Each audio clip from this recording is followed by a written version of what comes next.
to the Triage Method podcast. This is a rare episode where Paddy and I are actually together for the recording. You may notice that in the audio. If you're watching, you're obviously going to notice. But yeah, I'm in Dublin this weekend. The Virgin Dublin versus the Jag Kerry. I think they take that out, didn't they? So yeah, I'm up in Dublin this weekend, recording the podcast, and we're going to do a special. Why are you? I'm up in Dublin because I'm doing my first BJJ competition, which I've been dieting for. And to be honest, I'm just looking forward to a good meal after now. Whether it's 5-minute competition or 3 hours, I'm pretty happy. 3 seconds. About 3 seconds. Yeah, so that's why I'm doing. We've got a big list of questions here. You can see them if you're on the video, and we're gonna just work through them, get cracking, work through them, mark them up as we go, and hopefully you guys enjoy this episode. So, start off, pretty dense question, but something that we've written about quite a bit on the topic of amenorrhea. That's the loss of your period or regular menstrual cycle. And basically it was more of a request than a question, but address the myth that girls only lose their period due to low body fat. And what's a girl to do? Yeah, so first of all, we're not doctors. Well, you might be something. I say might. Yeah, this is not medical advice. It's not medical advice. You actually do need to talk to a medical practitioner about all this stuff. So this is just kind of like, these are points that you should think about. That's that disclaimer anyway. But to answer the question, it's actually a really easy question to answer. Like, as a scientist, you're always limited by your ability to ask good questions, right? And what I mean by that is you don't know what you don't know, right? So when you go about researching a topic or actually trying to look deeper into a topic, you're going to be presented with information that you can assess and essentially make it in your head look like, or you can think essentially that a certain thing is causative rather than correlative, right? And what I mean by that is you can look at things that happen together, right? And you can go, oh, well, this thing obviously caused this other thing, because in this population we look at this process happens and then this event happens. So you can go, this happens, then this happens, and in your everyday life, in your everyday thinking, you would go, that makes sense that this causes this, If, like it's like a domino effect. You're like, okay, well, this is what happens. If I touch this domino, down the line, this happens, right? And that's essentially where this myth, we'll say, came about, because you would have people that would have low body fat, and they would get amenorrhea, right? And that could be in people that are athletes, for example. That could be in people that are, just dieting to look better. It could be in people that are, competitors. That's a very prevalent one. Again, you would then go, okay, that's further bolstering my hypothesis, because these people get even leaner than all the rest of them, and it appears that they get it more often than the rest. So you're like, there, I have my hypothesis, I have my data that supports this, and I'm concluding that this causes this, right? But you then get presented with other data points, and you have to then think a little bit deeper. You have to look into the topic from a different angle, right? And one of these data points that essentially refutes that and actually points to better theories is the fact that people who undergo like gastric bypass surgery get amenorrhea, right? So they could easily be 40-50% body fat, like obese, like clinically obese, like really down the road with that, where it's like you weigh 400 pounds and like, you need to lose weight, or like serious health complications are going to occur, right? So they get gastric bypass surgery, and then amenorrhea occurs, right? So they still have the high body fat. That hasn't gone down yet. It may be going down, but the body fat itself is still high, right? And they're getting amenorrhea. So that kind of invalidates your first hypothesis, which is, okay, well, is it low body fat that's causing it, or is it the process of getting low body fat that's causing it? And that's the current hypothesis. Low energy availability leads to amenorrhea, right? Because you get down regulation of, we'll call them signaling hormones, like lower insulin levels, lower thyroid, that kind of stuff, right? And all as a consequence of dieting. So it's not necessarily the low body fat that's causing it, it's the low energy availability that's causing it. So the processes you undertake to get to low body fat that's causing it, right? And this is then obviously going to be exacerbated if you are undertaking more extreme processes, like if you were on a 500 calorie diet, and that's all you're eating, you're more likely then to get amenorrhea or menstrual cycle irregularities, even if your body fat is still high, right? And it's a little bit hard to tease out some of the nuances, because obviously if you have body fat to lose, you still have energy available to your body, because that's what body fat is being used as. But that's not technically true, but that is true. You're using that body fat as an energy source for the body, and as a result, you aren't necessarily in an energy deficit. You are actually in an energy deficit because you're not eating as much and your activity presumably is staying the same. But your body is actually making up the difference in the energy that it needs by using your body fat, So you still do have the energy. So this is where the nuance comes about, and you really have to dive in deep to the particulars of the individual themselves, because all of these variables play into it. And just going you're on a 500 calorie deficit, that means you're going to get menstrual cycle irregularities. That's not necessarily true for you as an individual. So you'll see people that are, say, more protected from this kind of stuff. You will see them not get these irregularities, and as a result then go, but that's obviously not the case. It's not the diet. I can prescribe this kind of large deficit to other people and they should be fine. And that's not necessarily the case for that individual. So there is a huge amount of individual variability to this, but once you understand that it's actually the processes that you have to undertake to lose body fat rather than your body fat level that dictates whether this will happen, then you can start making better protocols. You can start thinking about this issue in a better way. Now, there are other variability or variables that go into this, such as stress, sleep, recovery, training volume, but they all kind of feed into that energy availability hypothesis, the stress and stuff, that's somewhat through different mechanisms, but it does play into it.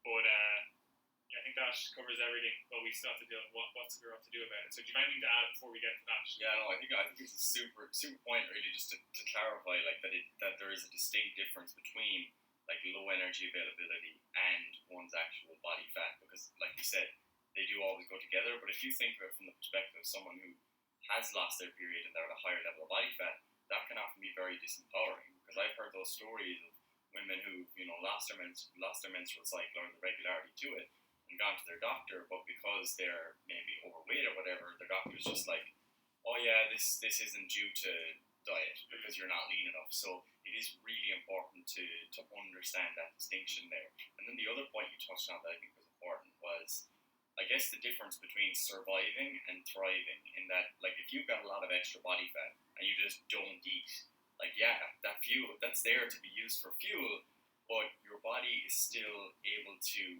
quote unquote, sense some sort of threat, and the signaling processes that go on then are going to reflect that. So you could have more aggressive metabolic adaptation than someone who is really lean while you're overweight, because of very large relative energy deficiency. So if you're someone who is let's say 40 pounds overweight versus some arbitrary number, and you go into a 1200 calorie deficit or something like that, then you're going to adapt, quite a bit to that. The different signaling processes, the endocrinology, etc., is going to reflect that, even though you have plenty of fat that's there for fuel.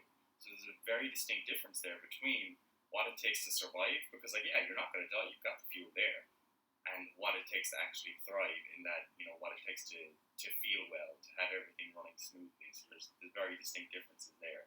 And then I suppose in terms of what's a girl to actually do in this case? Like, just before we go on to that, you also mentioned as well, like, this can be very disempowering, but people can also play this off as not being an issue. And you see that a lot, where it's like, oh, you just lost your period, like, it's fine. Like, it's actually, it's less of a stressor now. I don't have to fucking buy all this material to deal with that, and I also just don't have to deal with that myself. Don't have to think about it. Like, that's fine, it's cool. But you have to remember, especially if you are in your teens and 20s, like, it's a very important process. Like, you're actually laying down bone density right now as a result of these hormonal fluctuations here, and that's to do you for the rest of your life.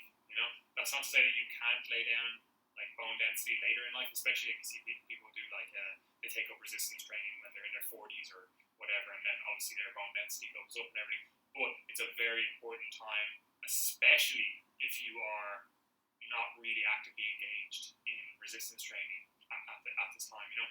But you have to keep it in your head that, while yes, dealing with your period may be a bit of a stress, and you're just like, the fucking heck it is, like, I'd rather not have it. Like, you do actually want to have it for all the health, accessory health benefits to it, or whatever you want to call them.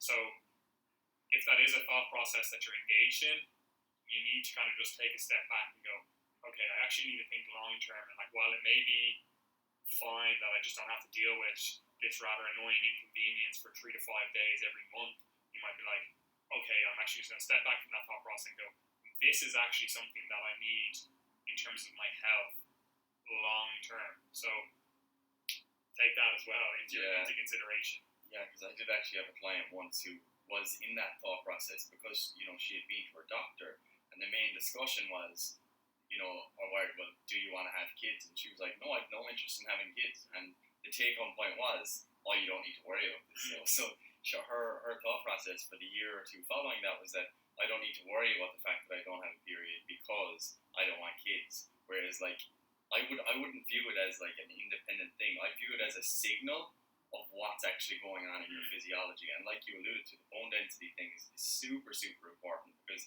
as you get older, as you move into menopause and post-menopause, or that time period in general, as you begin to age as a woman, like, osteoporosis is something that can really take away from your quality of life. Like, one of the most prominent examples of that is like elderly people who have like hip fractures. If you fall and like fracture the neck of your femur, like, that's pretty much the end for you a lot of the time. As in, the death rate. If that was a horse, you'd shoot it. Yeah, you're immobile now, essentially. The mortality rates after that are like very significant, and just restoring your normal function is going to be very, very difficult. So you definitely don't want to be putting that stuff off for decades. You want to be thinking of it now, because like, you're going to regret it otherwise, essentially. And also, just on top of that, obviously, if you are thinking about getting pregnant in the future, like, the better you can keep your fertility in a good place, obviously the easier you would hope that would be. I'm not going to say that it's a definite, but you would assume, or you would think, that it would be easier to go about that process if you have been looking after your cycle, if you've been looking after your reproductive health all along. Whereas if you're just like, yeah, no, sometimes like I just go into this huge deficit and I just lose my period for like 2 years at a time. It's like, well, to get pregnant then, like, you have to then recover that and get that back into a good place if you're trying to like plan, like, do some family planning. Like, obviously, you know, random events can occur, and you know, but if you are looking to get pregnant, have a family in the future, like, it is something you need to be thinking about now, rather than going like, oh, I'll deal with that when it comes to it, you know? Yeah, and what else was I just going to say there? Oh yeah, in terms of like this advice, like, obviously there's nutritional and training considerations that are important, but you also have to still consult with your doctor, because it could be that this is just reflecting some other disease process that is ongoing, or something else that could be treated very simply. So you still do have to go down that process, because some people just think that, well, because they went to their doctor once and they got no help, that they just need to find the nutrition solution and that's it, whereas that's definitely not always the case. Yeah, and also I never understand. Like, first of all, like, you can have an argument about the healthcare system and say that, you know, the first line protocol is like, oh, here's the pill, and that's not actually sorting out the underlying issue, right? But you know, we live in a democratic society. Like, any first world country, like, most first world countries, you have the ability to go, okay, well, I don't actually like that advice. I'm going to go get a second opinion. I'm going to go to a different doctor. I'm going to, go to a specialist. Maybe you have to be on a wait list for fucking 2 years or whatever in Ireland or, any country that has like socialized medicine. But at least you can go get that, So don't just go, oh, this is the one piece of advice. I didn't like it, so I'm just writing off the medical healthcare. So like that's like going to your mechanic. Your car has a warning light on. The mechanic goes, yeah, I don't know how to fix this, and you just go, right, I'm just going to drive with the warning light on forever now. It's like, okay, well, there's clearly an issue here. Let's go to someone who does know how to fix this or does know how to help you in a way that you find acceptable. But the last part of that is like, what's a girl to do? Well, it's actually pretty straightforward. Just eat more, right? Which that's helpful advice, but also just extremely unhelpful because it's like, well, I have goals. I want to have a six pack. I want to do whatever. I have a weight class sport. Whatever it is. But that's an issue of you actually setting and accomplishing the actual goals that you have. Like prioritizing your goals. Like if you're like, I'm going to be competing in the Olympics in 2 years' time, and I need to qualify in these competitions, and I need to be at a certain weight. It's like that may be more important to you than your health. And that's a trade-off you have to make. If you think that getting a six pack and doing it your way, dieting on the lower calories, and this is also something that you have to take into account. Even if you do everything right, that doesn't necessarily mean that you're going to be exempt from this. Like I think people need to take a longer time period view of this, where it's like, okay, you might lose it if you do a 12-week diet, but you can then kind of reverse out of that a little bit, spend some time at kind of maintenance calories, recover your cycle, and then maybe do a dieting period again, and like get to the level of leanness or body composition that you're happy with over 2 to 5 years rather than 12 weeks. Which a lot of people aren't willing to actually do. It's like, oh, I have a holiday in 3 months, so let's go for this. It's like you have to be thinking that long-term approach. So keep that in mind. But essentially, you have to do a priority checklist or whatever you want to call it, where it's like these are my priorities. I've actually laid these out. Like, is health at the forefront? Because a lot of people say that, but then do things that are fundamentally dichotomous to that. So you actually have to sit down with yourself and think what you're actually trying to accomplish and where your priorities lie. So it's not helpful, but eat more or do less. That's also the other side of the calorie equation. Like if you're training twice a day, 6 days per week, you're like, oh, I do my hour cardio in the morning and my resistance training in the evening. It's like, okay, well, like this is one segment of the energy availability stuff. If you're using all this energy towards training and recovering from training, you either have to eat more to support that, or you can just reduce your training volume and as a result have higher calorie availability. So a little bit of both sides of the equation in terms of training and nutrition. You just have to assess what you're actually doing. Yeah, and it's a tough process as well. Like, and we've seen that with a number of our clients, where like, you have some people who, maybe they notice some irregularities and they miss a period, like at the end of their diet, but then once they get back to maintenance, it's like it's just normal again. But then you have other people who just take much longer to regulate again. You see a number of case reports related to bodybuilding as well. There was one case report, I think, where one female competitor who competed in, I think, the female physique division.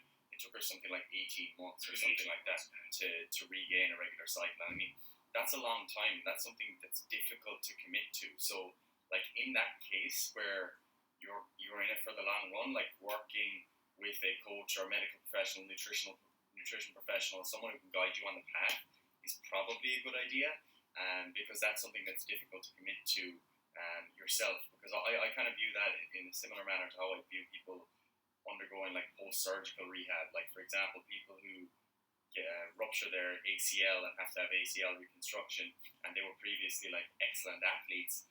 They have to invest a long time of just going through boring stuff that doesn't necessarily align with their what they feel they should be doing.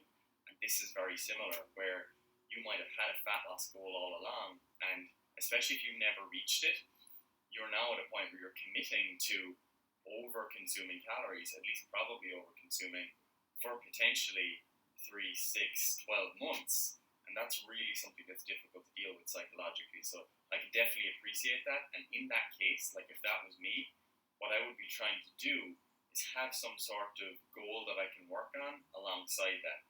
For example, it could be setting specific strength goals in the gym, because that's something you're very likely to progress quite a bit with if you're working on over consuming calories and sufficiently fueling your training. What you don't want is to take up marathon running or something that's going to drastically reduce your energy availability again. And that's not to say you can't work on like fitness goals. Yeah. You just have to be like manage your overall training volume. Yeah. You should be more aware of what you're actually trying to do. Yeah. Like there was one case I had of a woman who she had been through years of like we'll call it yo-yo or binge dieting, whatever, back and forth. And she'd be in like a huge deficit, then she'd blow a huge deficit, and she was doing that for about, we'll say, 3 years. And it took us working together for 2 years. Like her body fat wasn't even that low. Like it was relatively low compared to the average population, we'll say. But you wouldn't be like, oh man, she's absolutely shredded. But through years of doing this like yo-yo dieting, like she was just completely dysregulated. It took us 2 years to actually get into a regular cycle. Like she would have periods of time where it was like, oh, I got my period back, and then she wouldn't have it for the next 3-4 months. And it was like we were working on stress management, sleep, obviously the food aspect, keeping training volume at an acceptable level that still allowed her to feel like she was working and moving towards her goals. But all that stuff had to be managed, and it still took us 2 years. Like obviously again, there was intermittent times where it was like, oh, I got 2 together, but to really get it back on track monthly, it took us 2 years. And her ultimate goal was to continue building her family, as we should say. Like she already had 2 kids, so she wanted to have, I think she wanted to have ultimately 4 kids. But that was her goal, and she was like, well, I actually need to start moving towards that, and like I can't be doing it if my cycle is just completely irregular.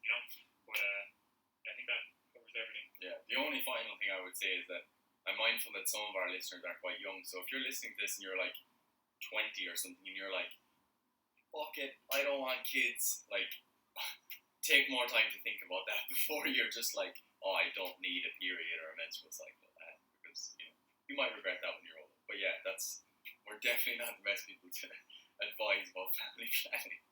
No, I definitely am. My family just have huge family, so there's no planning involved. Yeah.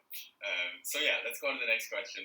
Maybe one for the guys this time, because I got this on Instagram actually yesterday, not specifically for the podcast, but I wanted to touch on it because I'm pretty sure I saw either the same guy or someone with the same question ask this on multiple different Q&As of people I know. This happens all the time. So the question is very simple, and it's something we discussed before, but a top set and back off sets or straight sets with a fixed RPE, like that these are the types of questions that people generally ask when it comes to training. And I think they come from a place of maybe just assuming that there's going to be a best answer. Like I wish there was. Like assuming that there's going to be a best answer that's in some research paper or based on one specific mechanism. And this is very rarely the case when it comes to training. Like when I think about this question, I kind of think of, right, what do I do in practice with clients? And I'm like, all right, both. I do both very frequently, sometimes within the same program, sometimes never for one individual, like it'll always be one thing, and sometimes other individuals will have always the other thing. And the thing is, like, you really, really do have to ask yourself, like, what actually matters when it comes to training. And one of the biggest considerations for me is, like, adherence and enjoyment for the individual. Like, if someone tells me that I love going into the gym and having a top set that I can work up to, and then doing my back off sets, because I know once I've done good on my top set, I still feel motivated to do my back off sets. For other individuals, they go into the gym, and I actually see this a lot, they do their top set and ignore their back off sets. They're like, these don't matter because I hit a new PB. Okay, so you really have to ask yourself, like what way do you interact with the program you're doing? What do you enjoy, and what's most likely to give you the best results? Because ultimately, like, what's required is you to be able to put in sufficient effort on all of your sets. Like, that's ultimately the requirement. And both of those strategies of, let's say, 4 sets at RP 8 or 1 set at RP 9 and 3 sets at RP 7, like, both of those things work perfectly fine, but you just need to find a way that you can consistently put in the effort and feel like you're excited to go to the gym every single day. I don't think there's any like best strategy from that question. I think both are going to work perfectly fine, especially like when you periodize that over time. Like why not do one phase where you do top sets and the next phase where you're kind of maybe slightly further from failure and see how that works, because ultimately training is about long term. It's about multi-year outcomes, like for some people multi-decade outcomes. Especially because like most people, well, that's not a lie, but a lot of people are training for a side effect of training. Yeah. They're training for the side effect of like muscle hypertrophy. But that's like a side effect. Yeah. That's not the effect, you know?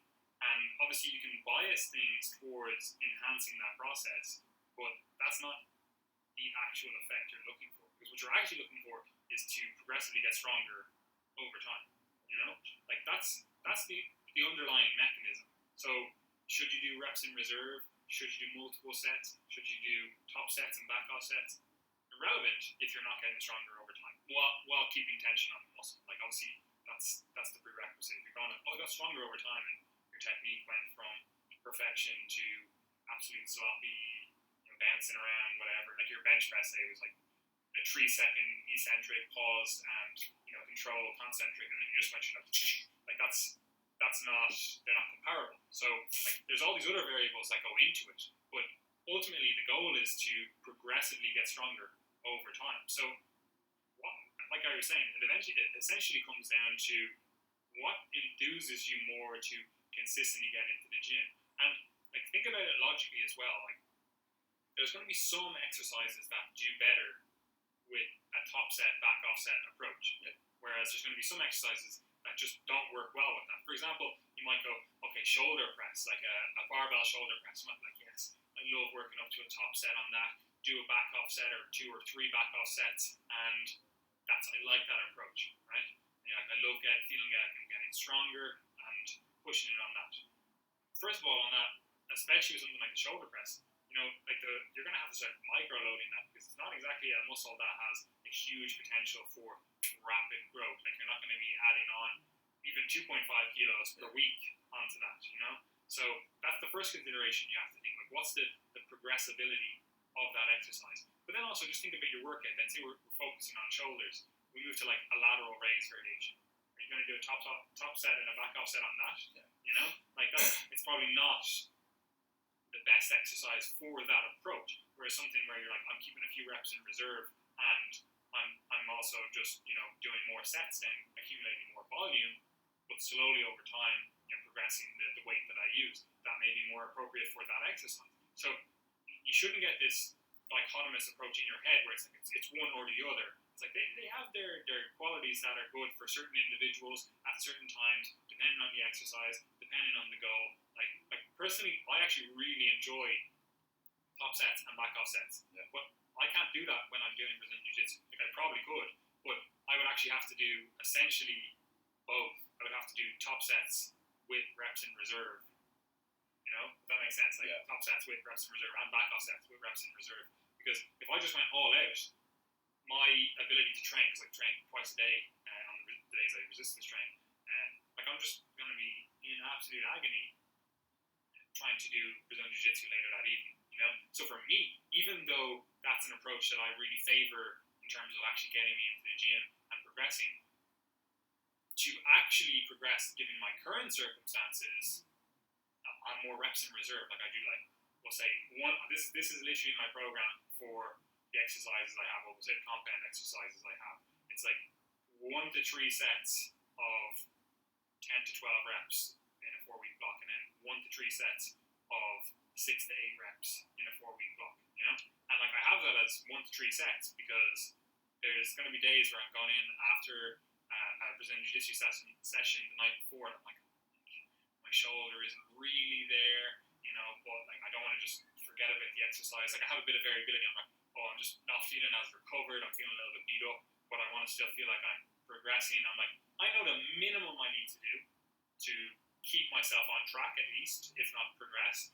and I know the maximum that I want to do to, like, if I'm fully guns raring, blazing, ready to go ahead, I know what I need to do, you know. So for me, a more auto-regulatory approach helps me stay on track, you know, given my overall goals. So I just think this whole argument between like our reps in reserve better or our top sets and back off sets, like realistically it doesn't matter. Also, people just forget the fact that you can also have like 3 top sets, you know, where it's like you could actually go like, I'm just going to 3 sets of failure, all at the same weight, you know, like that's people were doing that before there was this top set back off set approach. It's essentially like this top set back off set approach is what would have been traditionally called reverse pyramid training. Yeah. Reverse pyramid training, because previously there would have been like pyramid training where you go and work up to a heavy set of 15, a heavy set of 12, a heavy set of 8, a heavy set of 5, and it's like,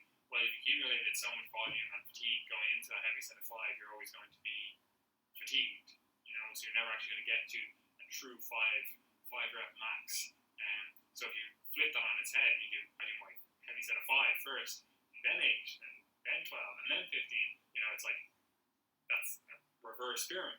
You know, and that is where this approach came about. You know, so like there's obviously pros and cons to it. Also, it really depends on your overall goal. Because for some individuals, there's going to be an approach that actually gets them stronger quicker. And what I mean by that is like you, due to your genetic makeup, due to your like muscle fiber types, due to your fucking nervous system, like you might be better at just doing a top set, going all out, and you're able to recover from that, and that allows you to progress quicker. Whereas other individuals, if they did that, they'd just be burnt out by the next, say, lower body session. They're just like, my output is just fucking gone. Whereas they don't have the same advantages in that respect as this other individual, you know, and you'll see generally these type of people gravitate. It's easier actually to discuss this in the context of powerlifting because that's the actual outcome rather than the side effect that we're looking at, you know. Whereas you're like, I want to get stronger on the bench, squat, deadlift. It's like, well, how are programs designed to do that? Let's actually look at it. You know, some people actually do a top set and back off set, and that's the way they set up their program. And they're actually relatively successful. They're actually world record holders. And then you look at it, it's like, okay, and then some people actually do more of a reps in reserve, 4PE type training, more volume, and they are also world record holders. So it's like there's obviously many ways to skin a cat. I mean, like if you're looking at the outcome of what we're saying, progressively getting stronger over time, then you can see that there's many approaches to that, you know? So yeah, I just think it's a non-argument. I'm like, it's do both when it's appropriate. If you don't know when it's appropriate, then you shouldn't even be asking the question. Yeah, like I think if you've got a hard stance in this argument where you're like, everything needs to be a failure, one set to failure and then a back off set, or you're the person that's like, it needs to be like multiple sets of reps in reserve, I think neither of those people have ever been exposed to science and definitely haven't read much of the research on these topics because like, also they're not being truthful with themselves. You see loads of them, they're like, I used to do 3 sets of 10 and built the majority of my mass on that, and then I started doing this lower volume. It's like people do that in the fitness industry so much. They look at what they are currently doing rather than what got them to where they ultimately are. You know, it's like, what I'm doing now represents the cutting edge, and it's like you honestly can't tell. Like obviously you can tell what you were doing wrong. If you're doing an exercise just completely wrong, probably wasn't contributing much. If anything, it was detracting from my recovery or whatever, you know. But you can be like, I was doing all this stuff and I was getting good results, and you built a base with that stuff. You know, maybe it was drop sets and fucking I don't know, supersetting like synergistic supersets or whatever the fuck. It's like you cannot tell me that like that was just it did not contribute anything to your results right now.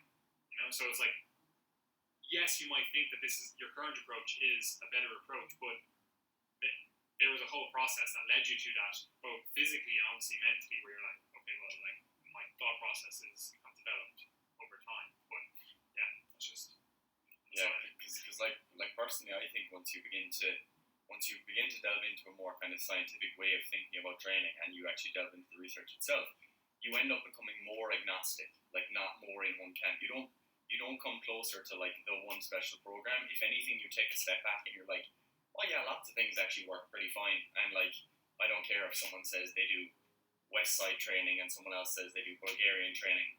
There is merit to both, and you can see why both approaches might work in some context. I can see why that person did well on German volume training, because like the point is, lots of different things work, and ultimately you need to just find a strategy that you enjoy and that's appropriate for you, and that's going to change over time. The thing with training is that if you're a beginner, you're early on in your training career, you probably don't need to worry like too much about any of this stuff, because like you've got like the amount of training that you need to do in order to adapt and improve is pretty low, but as you begin to advance further, the level required for you to adapt begins to move up towards the maximum that you can possibly do.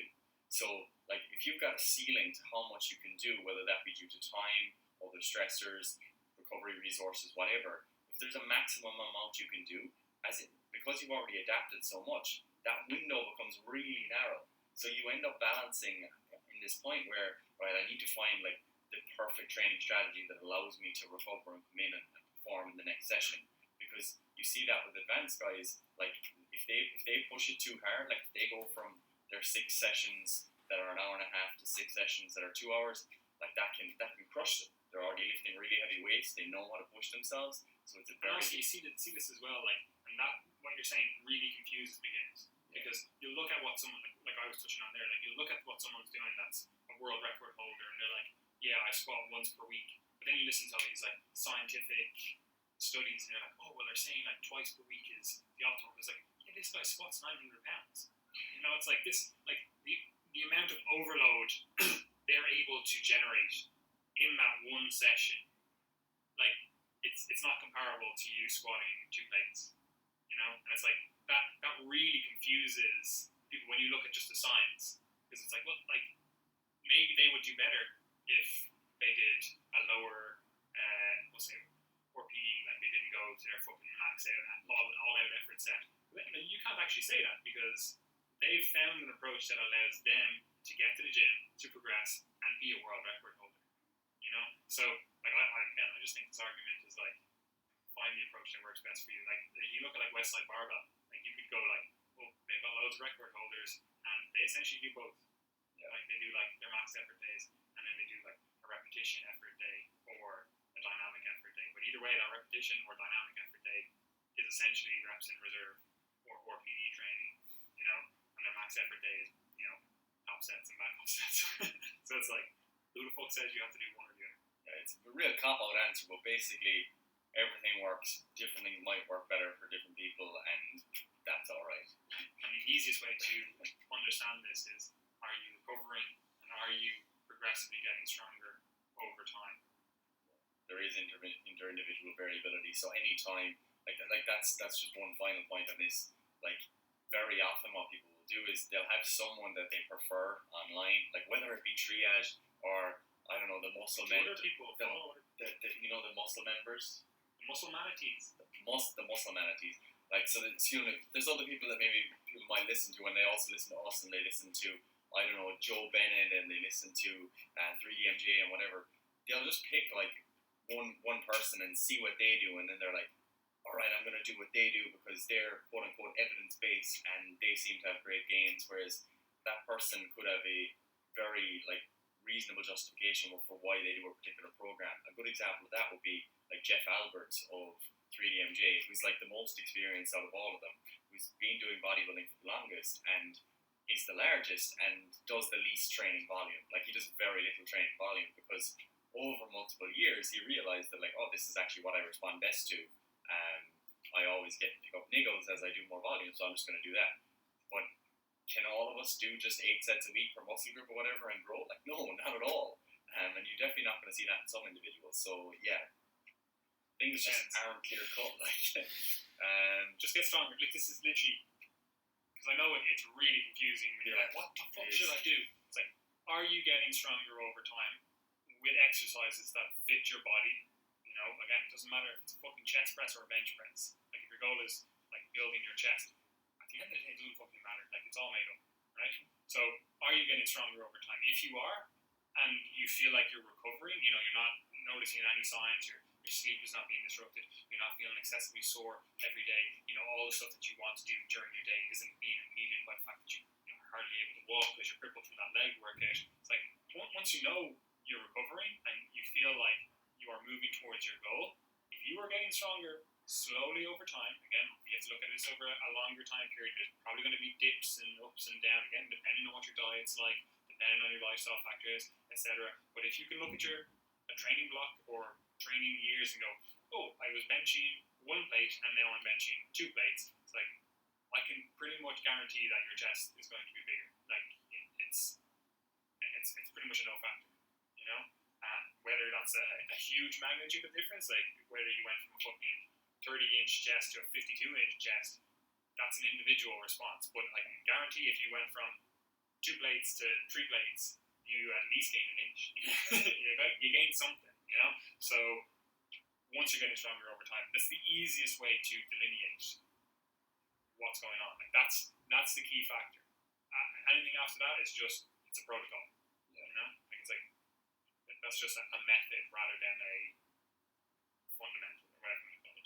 Yeah, you basically summarize it as like if you want to be really accurate about what's most likely to be a proxy for muscle growth, it would be like multi-rep, let's say moderate rep strength. So let's say 6 to 12 reps, moderate rep strength across multiple sets over multiple years while also gaining body weight. Like, if you've done that, like, I'd be very hard pressed to think that, like, oh, you didn't gain any muscle. Like, you most likely did. So if you can put all those factors together, like, you're doing a pretty good job when it comes to muscle gain. So the next question, I wanted to discuss this. It's a bit of a gripe that I have. It kind of annoys me. So rhabdomyolysis. How do some high-volume fit farmers like myself not have it or get it? So this is from Scott Murray, and I actually really like Scott, but I want to troll him in my answer anyway. So, like, for those who aren't aware, this is basically like muscle necrosis. It's essentially where you get the breakdown of muscle tissue in an uncontrolled, uncoordinated manner. And it specifically in this case, it's exertional rhabdo. So that's where you have it as a result of some sort of exertion like exercise, typically exacerbated by conditions like heat, dehydration, taking certain drugs, other conditions like that. And also that, like, you get into a really extended position. CrossFitters always get it, not always get it, sometimes get it when they do like ab crunches on the legs. But that's just because they're this like complete heavy eccentric end range stuff. There is a case report on that of a woman who got it specifically from doing the glute ham raise sit-ups because it was a new exercise. So, like, firstly, I want to start off by saying, like, the really key point here. Weight training is not that hard. I know that's hard to believe for some people because we have such a culture of, like, beast mode within. I'm going to war, man. But, like, realistically, like, it's just not that hard. Like, most people don't train longer than 90 minutes, and if they do, they're generally not training that hard. And people who do loads and loads of sets, they generally don't take them all to failure, and they're generally on exercises that are convenient to set up. They're not that explosive. They're generally, like, not that taxing.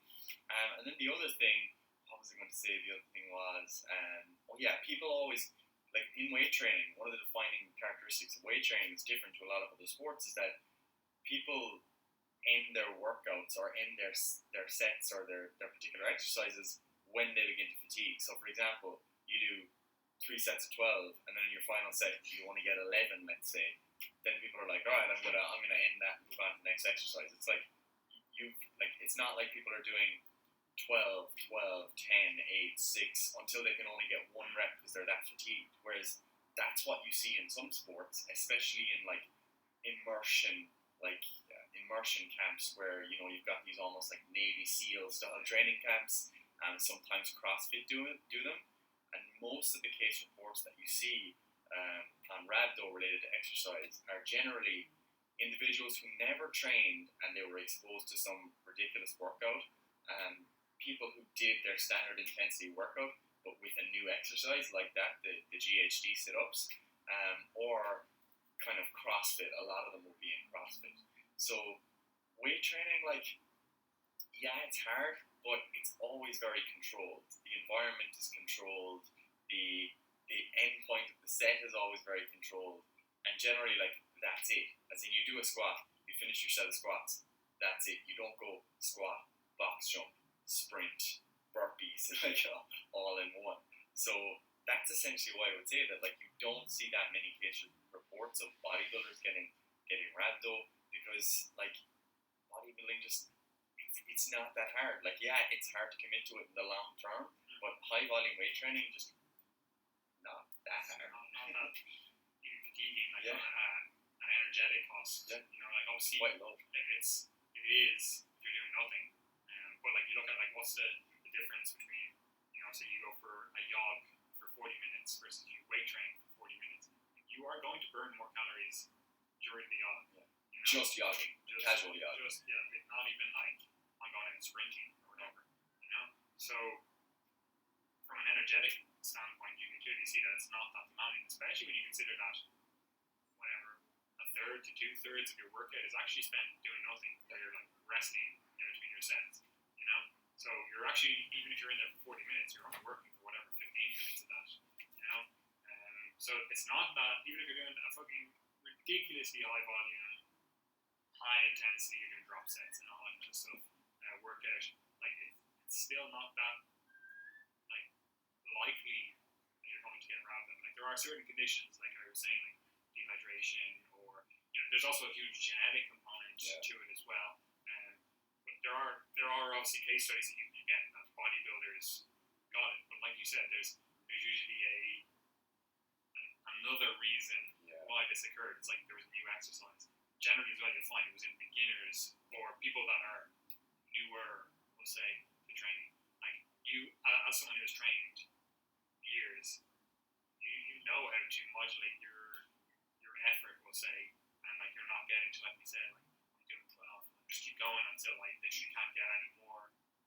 Like you're not doing that like training, that's what more likely to do it. Or like a competition setting, you know, where it's like, oh no, we're competing. This is the CrossFit Open. It's like we're competing against each other. I'm pushing myself, even if this is my absolute limit. I'm gonna try to get that extra rep. You know, I'm gonna keep going. Like you don't do that in the gym. You know, well, some people do. This again goes back to this top set, back top set thing. Like people like to think that they're like, I went to a true top set. I'm like, did you? Did you? I had a gun to your fucking family's head or your head. Could you got another rep? Yeah. Could you?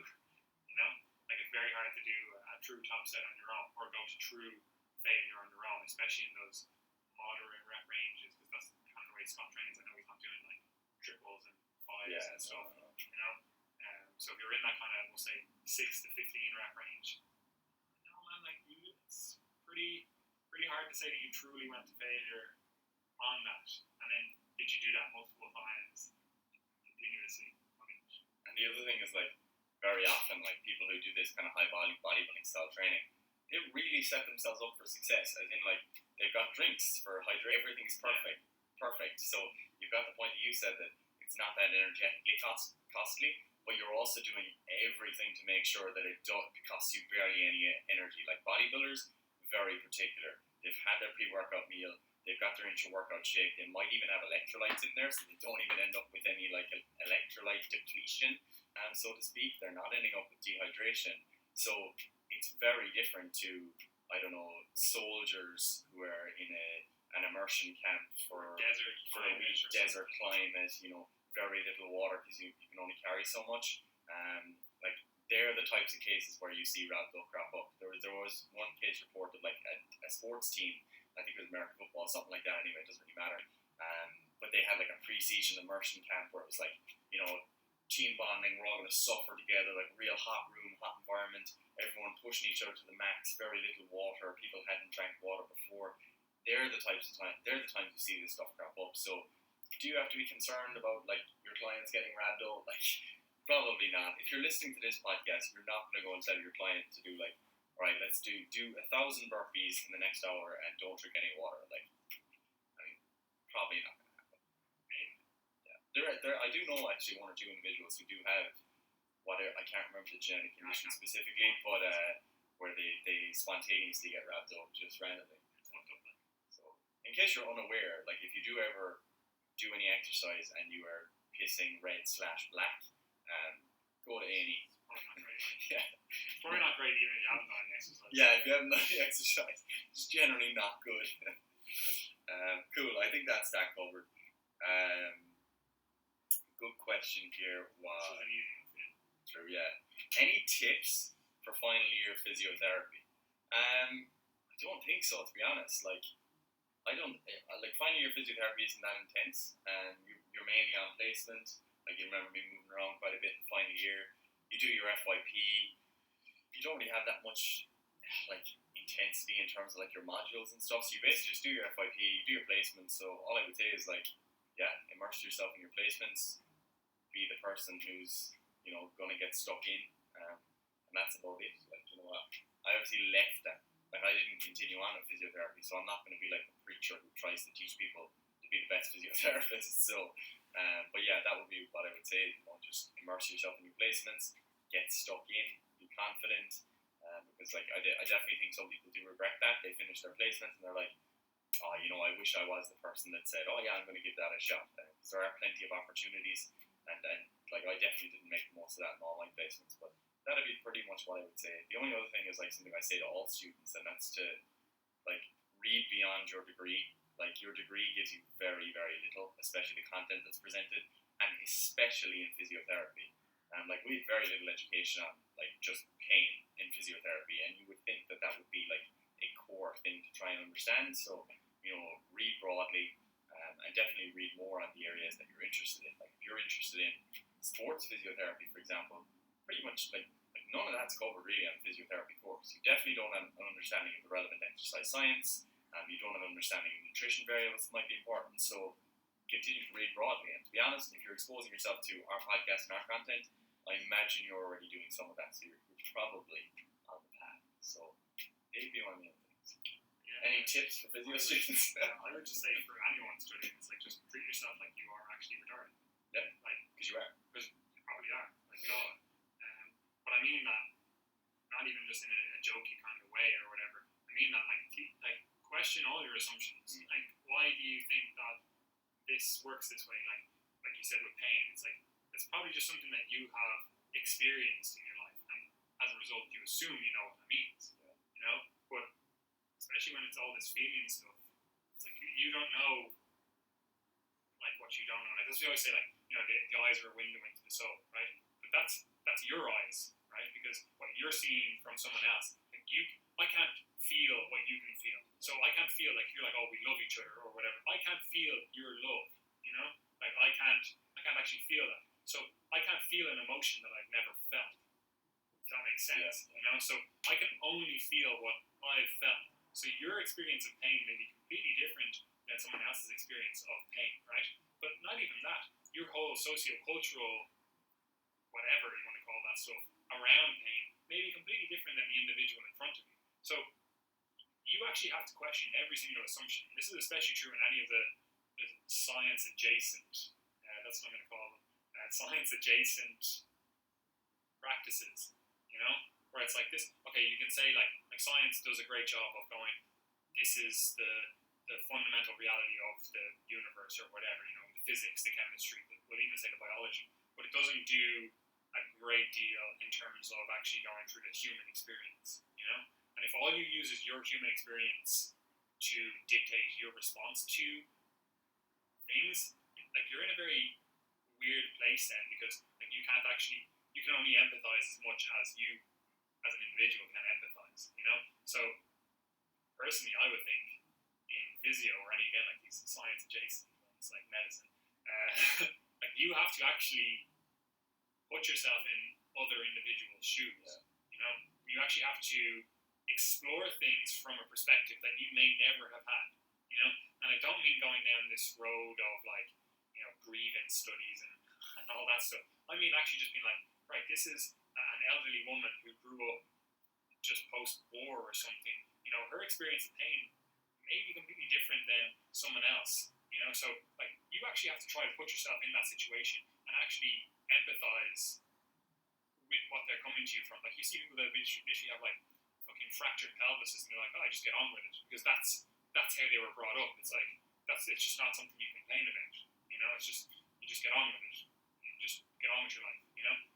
actually might have to treat them differently in terms of actually speaking to them differently than you would someone that, is your peer that grew up in the same, even area as you. So you have to take all that stuff into account. And that's what I mean as well. I'm saying, like, treat yourself as if you're retarded. Like, question all your assumptions. Like, again, especially the science adjacent ones where there is a lot of like empathy and human emotion involved. If you just use your human emotion, that means that you've got 1 in 7 billion or whatever it is chance of being correct. They're shit odds, this is also something why I think people should read non-fiction, like actually read people's stories, histories. Like I always say this about psychology as well. Like I actually don't care about the average person. I could not care less. Like, and I obviously do, but I couldn't care less about that because what I want to do is see psychology examine people that are absolute fucking savages. Like I want to see people that literally fucking survived absolutely insurmountable pressure or situations and still came out. Like I want to see people that are, I want to study that are like, I was the person that stepped up and had the courage or whatever to try and stop that terrorist attack or whatever. I'm like, I want to know like what makes them different, because I think that's how we move forward as a society. Like look at these outliers that are doing something that a lot of people would aspire towards. And if we can do that and we understand them, then it's like, okay, we can actually design a protocol or a program to try to move more people towards that. And you always see this with the Jews, and you see like they traditionally you always see these people that like they're overrepresented in like Nobel prizes, they're overrepresented in like discoveries, and it's like, what are they doing that's different than all these other populations? And you can say there's obviously genetic variability, like Ashkenazi Jews have like higher IQ and stuff like that. Again, like that's not necessarily the perfect correlate to success. Like yes, it is obviously part of it, but it's like, what are these people doing? That's what I want to do, And again, if you only ever use your experience, you don't even know that these people exist, So read, like Gary was saying, but read if you are in like physiotherapy or anything where you're dealing with people, read human stories, even if it's just like autobiographies, or like if you could read the stories of the population that you're going to be treating, like whatever it is, if it is sports, like you're saying, like read autobiographies, talk to people that are engaged in sports, see what their thought processes are, see what their experiences are, see what, like try to get an understanding of the people in front of you. And obviously your practical knowledge has to be on point as well. Like you can't just be like, yeah, I understand people, great, but like I don't know what to do in any of these situations that I'm presented with. That's kind of irrelevant. Yeah, no, I wholeheartedly agree. It's particularly important as it relates to pain, because I think in general courses do a pretty poor job of trying to relate like what the human experience of pain and suffering actually is, because at the end of the day it's just a lecturer that probably was given the slides like 2 weeks before, and you have to read broadly, as Paddy's kind of alluding to it. There's a lot of like qualitative research out there which can seem quite soft, especially if you're coming from like a science background. Like you're going to be like, why would you be interested in qualitative research? But fundamentally, if you're a doctor or a physiotherapist or anyone who wants to work with people, you need to understand what the person's perspective on their condition actually is. And there's loads of qualitative research on like how do like the perspectives of individuals with knee osteoarthritis, like how does it actually affect their life? Because like for example, some of the stuff that we've been taught like so far in medicine about pain, like it's been just real vague stuff. Like for example, asking a list of questions by the acronym whatever, Socrates. So it's like, right, how severe is your pain? Could you rate it out of 10? When did it onset? What's the character of the pain? And the person's just kind of like, maybe a 6. Yeah, it onset maybe 3 weeks ago. But like the more important question is really like, how has this impacted your life so far? That's what actually matters, because people don't come to you solely because of the pain. It's because they can't do something that they used to be able to do. That's stopping them from engaging in things that are meaningful to them. And there's some sort of suffering experience or disability that is the result of the pain or related to the pain that's acting bidirectionally. And that's communicated, I think, very poorly in general education a lot of the times. So you do really have to think about that stuff. Like there's loads of cases of, like, I've discussed it before, so I won't go into detail on it, of like the Aboriginal Australians and how their pain experience has changed from the 90s to like this decade. As a result of them having more of these biomedical narratives related to pain. essentially infiltrating within their culture. And how that is manifested is that they now have much higher levels of disability from things like low back pain, even though they were experiencing pain then too. So in the 90s they were experiencing back pain, but it was more their conception of pain was more related to spiritual things, whereas now it's related to biomechanical, biomedical things that are broken within their body, and they think that their bodies can no longer do what they need them to be able to do, so they end up feeling like their life's going downhill and they can't engage in the things that they used to engage in. So like that crossover there between like spirituality, religion, and like biomedicine, like is a really interesting place to explore if you're trying to really question your own biases, especially if you're in your final year, I think. So yeah, I think they're very solid tips. I'm just gonna pause this because like this space is